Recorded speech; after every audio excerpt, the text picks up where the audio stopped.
What up, everybody? What up? What up? We are episode 3 of Campfire Chats, and today is actually a second attempt of filming with our guest, this specific guest.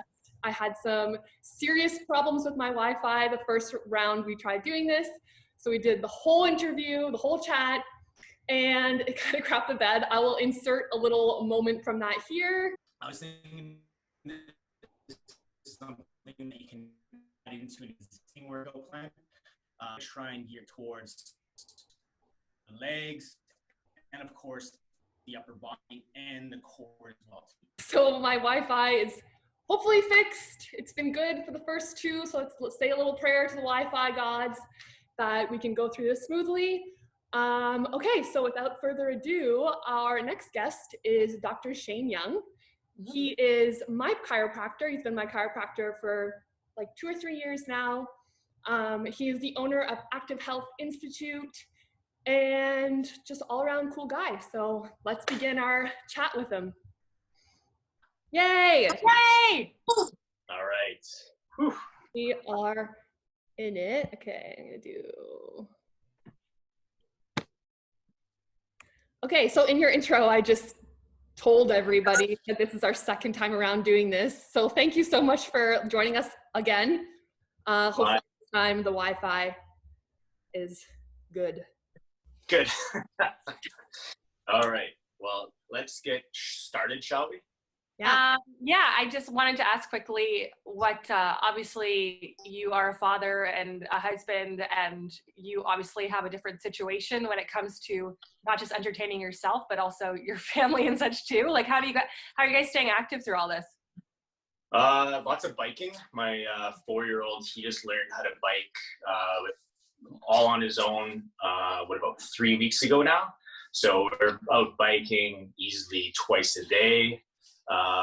We're going for walks. We have a conservation area just across the road from us, so we can walk through there a bunch, and then pretty much inside I'm just trying to get them busy with Play-Doh, drawing, playing with Legos, a little bit of TV here and there, but yeah, it's a lot of that. Sounds like that's just your wife. What are you doing with your kids?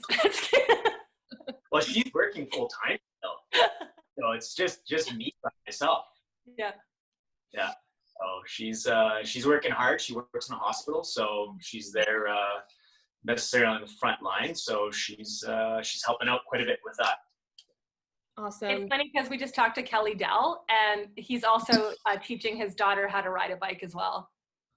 Yeah, so. It's super exciting when they learn how to do it. It's like a whole new realm of independence. It's awesome to see. Nice. All right. Should we start the workout? Yeah. Probably. So quick rundown, 2 sections. We're going to do one warm up that you can be doing before you get out on your hike, whether or not it's in your parking lot while you're waiting for your friends and family, or if you're going out solo. And then the other one is a supplemental workout that you can be adding into your existing workout. And there's going to be 3 exercises per section for that. So we'll start off with the warm-up section. So we're just going to take advantage of what's available for you in the parking lot itself. So first one we're going to do is some elevated lunges. We're going to do some single leg RDLs for the second one, and then some elevated push-ups for the third. So let's do the elevated elevated lunge first. So let's see if we can see everything through here. Backpack out of the way. All right, so you can use one of the fences or a rock or a tire on your car. So what we want to do with this one is to help warm up the leg, hamstring, quadricep, calf, then also open up through the front of the opposite hip as well too. So we're just going to keep the leg on top, nice and tight through the knee and the hip, and then we're just going to lunge forward so that you can feel that stretch through the front of your hip, but then you're also working on stabilizing on your opposite leg as well too. So we can just keep this easy, nice, and controlled. Doesn't have to be fast for it. Good. And then we're going to just do this for probably about maybe 10 to 12 times per leg. So then once you feel fairly open up after that one, then we can switch to the opposite side. And then you just repeat that. So nice and tall through the torso. Don't want to be hunched forward. You want to keep your pelvis fairly neutral as well too. Even tuck in with your bum a little bit to get a little bit more of that stretch to the opposite side. And that's just the elevated lunge. So pretty easy to do that one. No problem at all. We're going to switch over to a single leg RDL, or a single leg balance exercise. So because hiking, you're going to have to use plenty of balance. This is going to be something that can help to increase the motor control of your leg, making sure you don't fall over, hurt yourself, injure yourself while you're out for your lovely hike. So make sure you have some room around you, because what you're going to be doing here, move this over, is basically standing on one leg, little bend in the knee, keep your torso and your opposite back leg almost on a swivel through your hips. So you feel like as your chest drops forward, your back leg comes up at the same time. And like I said, just keep a little bit of a bend in that knee. And then we're just going forward. So you should feel your foot wobbling around a bunch, your calf getting a little bit of work. Try and squeeze through your glute as well too as you're doing that. Shayne, where do you have your hands on this? Do you have it in front of you? Do you have it in front Anywhere. of you? Anywhere that you want to keep balance. Even if you're up against, if you feel like your balance is really bad, go up against your car so you can kind of like use it as a little bit of an aid. You don't want to rely on something for balance, but you can use something to kind of just help, just so you don't topple over as well too. Because this can be challenging on its own as well too, right? Yeah. I'm like shaky, but I think it's mostly caffeine.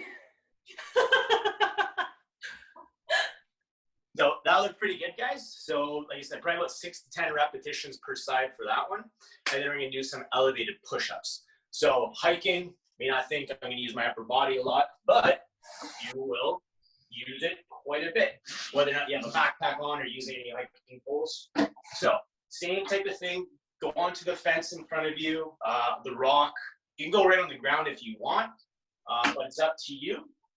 So elevated portion, I'm just gonna use my chair up through here. So you get yourself into that plank position. Make sure your shoulders aren't up high towards your ears. Pull your shoulder blades down, get them set, and then you're just gonna drop down towards the chest, push back up, and then just work through there, making sure you're not getting sloppy through your core. Good, and just feeling it through there. That's good, perfect. So shoot between, try to get to about 6 at least, and if you feel really comfortable, you can be going up to 12 repetitions. No problem with that too. So those 3 will help open up your hips, get your glutes ready, get your foot and your calves fired up, and then also get a little bit of blood pumping as well too. So then you're all ready cardiovascularly to go as well. How about those? Any questions about those ones? Good. Oh, good. Awesome. Okay, so now we're going to move on to the supplementary workout that you can be adding into your existing. So we're going to do some glute bridges, some tiptoe squats, and then a combination of some farmer and suitcase carry. Now, at home, as it is, maybe people don't have any equipment. So grab your backpack at home, knapsack, whatever you have, take it and fill it up to an appropriate weight, whether or not you're using textbooks, soup cans, whatever you got at home, fill it up, go in your garden, grab some rocks. Up to you guys. So we're gonna do some glute bridges first. I am going to lower my phone here so that you can see what I'm doing down here. So I'm gonna do it without the suitcase first so you can see exactly what I'm doing. So my feet are gonna be flat on the floor, okay? Kind of equal pressure through your foot. I'm going to lock my core, so tighten up your core here. You can have your hands off to the sides, and then through here, just elevate your bum off the ground so you feel like you're creating a straight line through your knees, hips, and your shoulders. Making sure you're not arching through your back. We don't want to be doing that. So when you get to the top of your glute bridge, I like to do a poke check. Take your thumbs, poke your butt, make sure you feel that the muscle is working, and just continue to work through there. So this is just body weight, fairly easy to do. If you want, you can load it up, grab your backpack, put that over top of your waist, the waistband there, and then same thing, lock in your core, start to squeeze your butt, and just raise up towards the ceiling. So this is a pretty first easy step that you can be doing for glute bridges. You can move in a single leg glute bridges, no problem, elevated glute bridges, or just simply add weight into that as well too. So that's gonna work on your hamstrings, your glutes, and all that lovely stuff as well too. Shoot for about maybe 12, 14 repetitions for that, and that would be great. Any questions for that one? Nope, good. Awesome. Tiptoe squats. We're gonna do these ones next. So I'm gonna keep my phone kind of low down here so you can see what I'm doing with my feet as well too. So my head's gonna get cut off here for a second, but that's okay. So we want to be up on your tippy toes, tiptoe squat, okay? So as a normal squat, you move right down through here. You're simply just gonna be up on your tiptoes. So you're gonna activate your plantar fascia, your gastroc, your soleus, everything into your calf, and we're simply going to be squatting down while keeping up on our toes. It may work your quadriceps a little bit heavier on your tiptoe squat, and it also will work your balance as well too. So that's your body weight variation. You can grab your backpack, throw it on, put it on your back. Shayne, should you be coming down towards like a 90-degree with your butt, or can you go a little deeper? You can go a little bit deeper. Keep in mind whether or not you have pre-existing knee injuries, ankle injuries. Tiptoe squats can be a lot easier for people to do since you take out your ankle mobility. So people may find it like, oh, it feels a little bit easier, but it might be a little harder on your knees too. So keep in mind with all that, go down to a depth where you feel good. Just listen to your body when you do that. So backpack on the back squat variation, up on the tiptoes, squat down. Good. And you want to just make sure you're keeping your chest upright. You're not going rounding down into a little bit of a bug there. And then you can also change how your musculature works in your legs by throwing your backpack on your chest. Bit of a front squat variation. So same thing, up on your tiptoes, hold on to your backpack, and boom. So if you feel comfortable and your knees are good, you can go all the way down, almost what we say ass to grass. Yeah. How does your knee feel, Megan? Knee's okay, especially when it's like elevated like this. It feels just more comfortable to do squats this way. Yeah, and for some people, if you wanted to do this at home, you can use your chair behind you. And you can also do what we call like a box squat. So you can use that as a marker. Be like, okay, that's just as deep as I'm going. I'm not sitting on it. I'm just butt tapping it. And that's it. So you can also use that as a marker too. Okay, so tiptoe squat, maybe 10 to 12 repetitions of that. Body weight or backpack on the back or backpack on the front. Last one is going to be your farmer's carries or your suitcase carries. Now, for these ones, this again. You're going to grab your backpack. Now, it's going to be more core and upper body stability for your suitcase farmer's carries. So, suitcase carry is one arm.